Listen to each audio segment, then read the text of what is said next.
natin ang ating prinsipe. Taran! Ayan na ang ating prinsipe.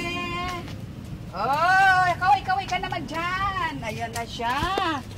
Oh, ano na mararamdaman mo? Nandito na tayo. Makikita na kayo ng kapatid mo. Tara. Ano na mararamdaman mo? Na makikita na kayo ng kapatid mo. Kinakabahan ka? Hindi naman po. Tigidig. Kinakabahan ka? Hindi naman po. Hindi ka kinakabahan. Opo.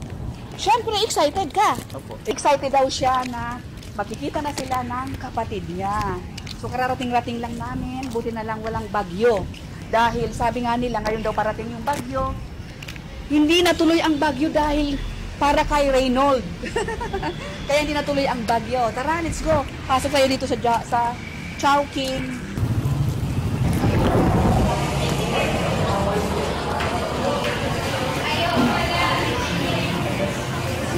Antayin natin dito yung kapatid mo, no? Wala ka bang maikukwento sa amin? Kasi itong pag-uusap natin ito ay, kumbaga, di natin alam kung kailan naman tayo ulit magkikita. So, kwentuhan mo naman ako, Reynald, habang nag-iantay tayo nung kapatid mo. Kwentuhan mo ako, ano bang maikukwento mo sa akin about sa mga nangyari sa buhay mo? Ano ba yung pwede mong ikwento sa akin? Wala na akong magkwento, madam. Wala na daw siyang makwento. Kadali ka pala kontak na ako.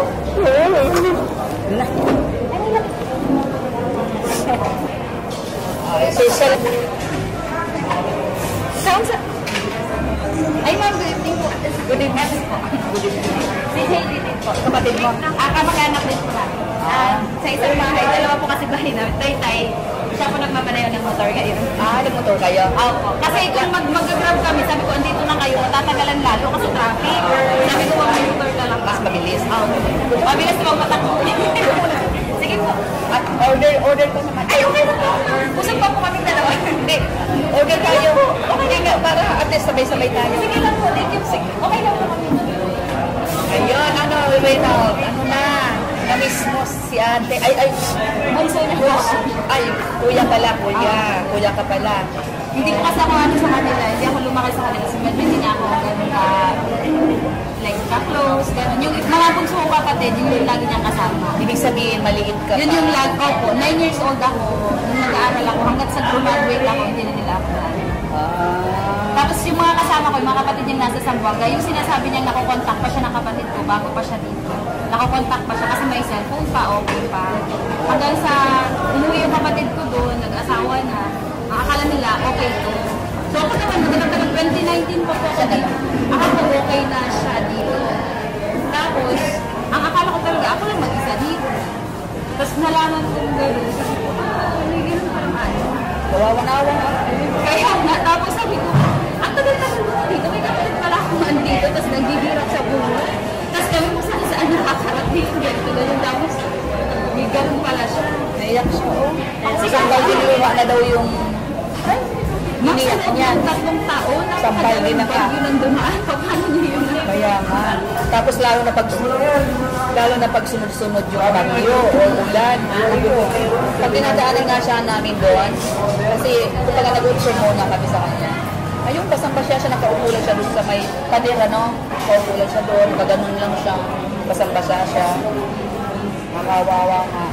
Ano naramdaman mo? Nandito na si... Kaya nga po, mas sila dun sa ano. Sabi ko nga sa kanya, bakit pumunta dito? Kasi dito nakakataon, gano'n. Eh sabi ng kapatid ko, kaibigan daw po kasi nag-recruit, gano'n, kakilala lang. Naudyukan siya. Kaya nga. Kasi sabi ko, alam ko lang na dati ba, ay nakapunta na tayo kung sino man nila.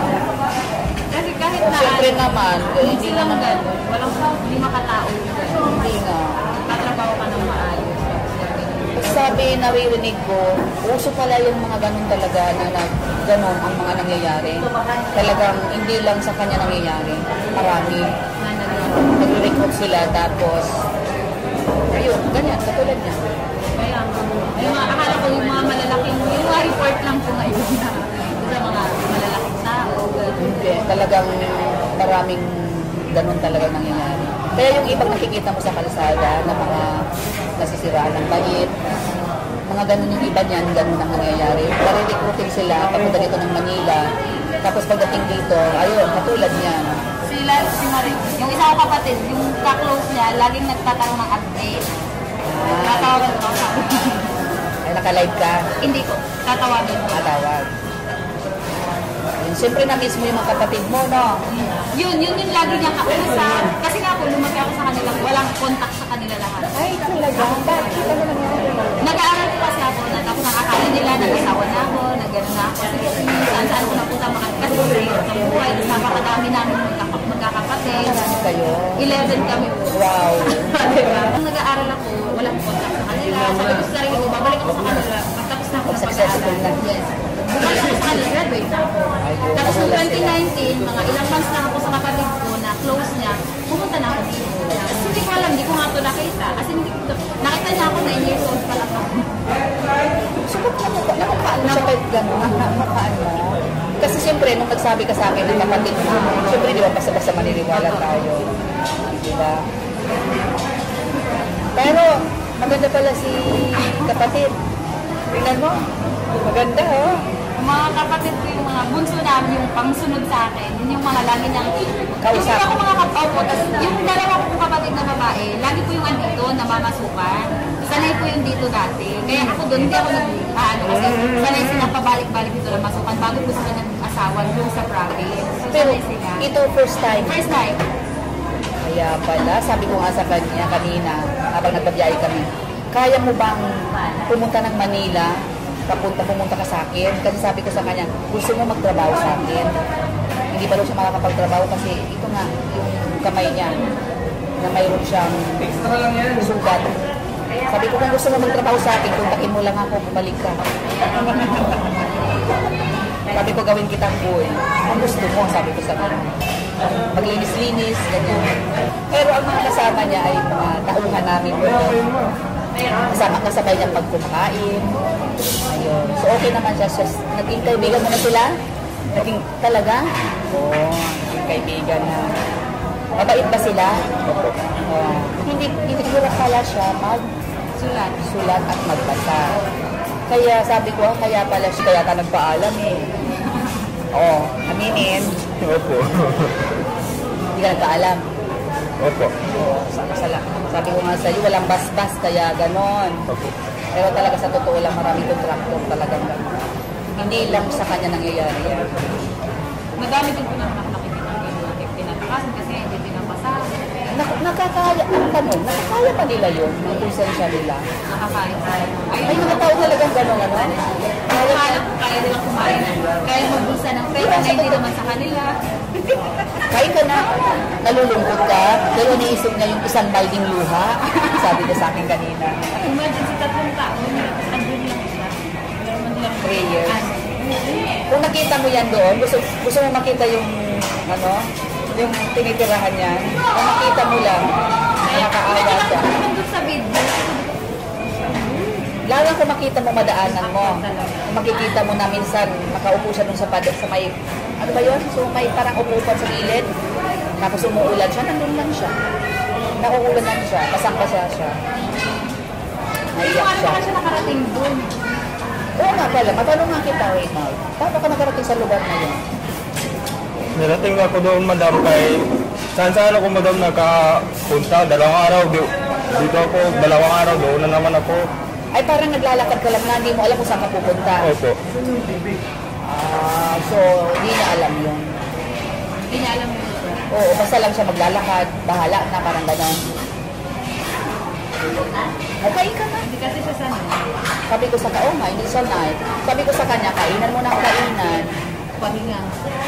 Para, tsaka yung sa kamay niya, sanay ka sa kamay mo. May ano siya, natusok daw yan. Natusok. Natusok siya, so kailangan niya ng makainom sa buwan. May tahi siya, may tahi. Isang kitahian natin. Yung mga pulis. Pero, mga pulis gatod dito sa hospital. 6 na eh. Ha? 6. Ang tabi. Ipacheck naman naman.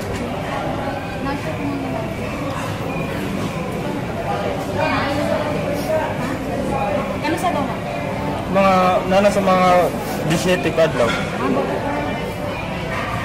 Ipa-check ka kami ng tama. Sabi ko nga sa kanya, ayaw. Kailangan ng pahinga, tulog, kain, check up, gano'n. Actually, nag-usap-usap nga kami doon sa bahay. Ayaw ko sana ihatid dyan kasi gusto ko sana ipa-check up. Eh, syempre, mas simple susundin kita dahil gusto mo mag-check Mapa-check up naman. O, kailangan ipa-check up yan kasi baka sugat pa yan sa ilalim. Kaya, pag okay na siya, depende sa kanya kung yung decision niya. Sabi ko sa kanya ganito, pagka hindi pa sabi kasi niya, gusto daw niya, pag umuwi daw siya ng probinsya, gusto mo magtinda ng isda. Opo. Tama ba? Kaya mo na magtinda ng isda? Parang sanay naman siya. Kasi dati nung naalala ko pa, yung tatay ko, ganun talaga yung negosyo nila. Hanggang sa hirap na ng buhay, hanggang sa nagkanya-kanya. Siyempre po sa isang boss, hindi naman kaya ng trabaho. Ay, kumuha ng sa isang bahay, dalawang nagpapaaral. So, pa isa-isa, hanggang yung mga kapatid ko, nag-scatter kami para makapag-aral. So, hindi ko na alam kung saan pumunta, gano'n. So, nung dating bata pa ata ako, naalala ko, siya naman yung laging kasama ng tatay ko sa pag-negosyo. So, medyo maalam siya doon. Kahit paano. Tsaka yung mga kapatid ko, kahit wala silang pinag-aralan, medyo maalam sila sa negosyo. Ay, marunong siya magkwenta. Marunong sila sa Ano yung pagbasa? Marunong na kami kasi ngayon. Basta pagdating sa palengke, ganun mga ganun, marunong sila. So, kaya niya magtinda. Sabi kasi niya sa akin, gusto ko niya magtinda ng isda. Kasi wala daw puhunan. Sabi ko, magkano ba kako puhunan? Sabi ko sa kanya. Dahil tinanong kita, magkano puhunan? Sabi niya, 2,000 lang. O sige, pag dumating ka na kako doon sa lugar ninyo, padadalang kita ng pera para magtinda ka na. Isda. Yun ang usapan namin. Saka ko na kako ibibigay sa iyo kapag nandun ka na. Tawagan mo ako, sabi ko sa kanya. Okay ba? Opo. Kaya mo naman magtindang isda. Kaya naman pala niya. Kaya niya na. Kasi yung tatay ko na, recently lang din yung papa ko. Bago ko lang din nalaman na nabilo ko yung papa ko. Kasi ako yung nagiging, doon, parang breadwinner, nag-aaral, nag-bigay. Ako, sa mga kapatid kong nag-aaral pa. Tapos syempre, kahit malayo ano kung loob ko sa kanila, hindi ko kayang na iisin sila. So, knowing na kahit ko, hindi ko ito alam. Nabalot ka pala. Kaya pala pinagkala. Ito, hindi ko ito narinig na nagbigay sa akin ng sakit sa ulo. Tapos ito, never ko ito narinig na may issue. Yung Itutuloy yung mabait. sa kanila. Hindi pa ako nakarinig dito na may problema kung ako nag-resolve. So ngayon, hindi na tayo magtagal malayo-layo pa. Kaya nga po. Kasi baka biglang, alam mo naman sa dinadaanan bumabaha. Ang mabahago po Oo, sa mga dinadaanan. So ayun, papaalam na tayo. Kasi yung ibang mga followers ko, naghingi sila ng update sa kanya. So ngayon, ito ng mga kamadam ay kami ay mag-iwalay na. So andito na yung kapatid niya at yung kanyang pinsan. Ayan, pinsan. Sila ang magsusundo kay Reynold. So ngayon, basta masasabi ko na lang sa iyo, Reynold, huwag basta magtitiwala sa kung kani-kanino, okay? Para hindi na maulit yung nangyari sa iyo. So ayan, bibigyan ka ng maon mo. Ayan. So pagdating mo doon, kung halimbawa, pagpipinda ka ng isda, tawagan mo lang ako. Opo. Para yung pangako ko sa'yo, bibigay ko sa'yo. Ano masasabi mo sa mga followers ko? Nag-aantay sila ng update kasi nag-aalala din sila sa'yo. Mag-thank you ka na. Hello po. Salamat po sa kay Madam. Salamat po sa inyo. Yan lang po. Thank you po. Ayan. Si Reynold po ay mabait. Ngayon na-interview ko yung kanyang kapatid. Mabait na bata pala siya. So, parang talaga namang mabait siya dahil sa tagal ba naman yung 3 years doon sa kalye. Wala siya naging kaaway, hindi siya napahamak. So hindi siya napunta sa mga, alam mo na, sa mga hindi magaganda. Kaya mabait siyang bata. Kaya si Reynold, kapag gusto niya magtrabaho sa akin, pwede siyang bumalik anytime. Okay, Reynold? Opo. Ayun. Okay, bye-bye. Thanks for watching. Bye. Bye po.